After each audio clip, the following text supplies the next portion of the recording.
तर आज सकाळी 6ला उठून कॉलेजला चाललेलो आणि राधनाची थंडी तुम्हाला माहितच आहे. कॉलेजवर प्रॅक्टिकल सुरू असल्यामुळे एक दिवसातच जाऊन येणार होतो. खरं सकाळी या थंडीच्या तडाख्यातनं कळायचं बंद झालं. 8:15ला रूम वर पोहोचलो संध्या आणि आधी गेल्या गेल्या टेरेसवर गेलो उन्हाला. खरं थंडीचा जोरात दणका बसलेला. मग 10-15 मिनिटं वरती उन्हाला थांबलो टेरेसवर आणि मग आवरला आणि कॉलेजला जायच्या नादाला लागलो. आमचं साईल मॉडेल कसं आहे बघा घ्या. सुमित दादांचा काय मग कायम शेवट विषय असतो. हे दोघं वॉक पण कसं नटल्यात बघा घ्या. प्रॅक्टिकल असल्यामुळे सगळी ब्लेझर तीन घालून आलेली. बिल्डिंगच्या कॉरिडॉर मध्ये फक्त पब्लिक बघा की केवढा. प्रत्येक जण आपापल्या प्रॅक्टिकलची वाट बघती आणि लाईट त्यांनी कशा आहे बघा की नुसतं. आम्ही हे ब्लेझर फक्त प्रॅक्टिकलला घालतो त्यामुळे फोटो काढायला सुट्टी नसते. एक प्रॅक्टिकल झाला आणि सगळं पब्लिक बाहेर आलं. या तुम्हाला दाखवतो आमचं पब्लिक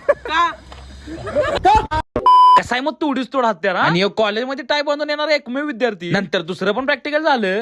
लोड लई घेतलेला पेपर आहे म्हणून काय झालं पण नाही. प्रॅक्टिकल निवांत गेलं म्हणून असं म्हणत. प्रॅक्टिकल झाले आम्ही तिघं मग निवांत बसलेलो. तर अशा बघा 21 दिन में पैसा डबल. योगा असलाच काहीतरी विचार करत असणार. वेद्या आमचं काय मग कायम चिल मूड मध्ये असते. मग काय दोन्ही बी प्रॅक्टिकल झाल्यावर घरला जायच्या नादाला लागला. जाता आता शिब्या आणि दिप्या बी भेटली तिथे. येताना बघतोय तर वॉटर कोल्हापूर रोडला भरपूर ट्रॅफिक होतं. बहुतेक ऍक्सिडेंट झालेला पुढे त्यामुळे अँब्युलन्सला जागा करालती. मग आम्ही दोघं हळूहळू त्या ट्रॅफिक मध्ये निसटलो. आणि महाराजांचा पुतळा कुठं आहे ते तुम्ही कमेंट मध्ये सांगा लागतं. तर भावानं 7 वाजेपर्यंत मी परत राधानगरीत आलो. आणि व्लॉग आवडला असेल लाईक आणि शेअर करा. भेटू पुढच्या व्लॉग मध्ये. बाय.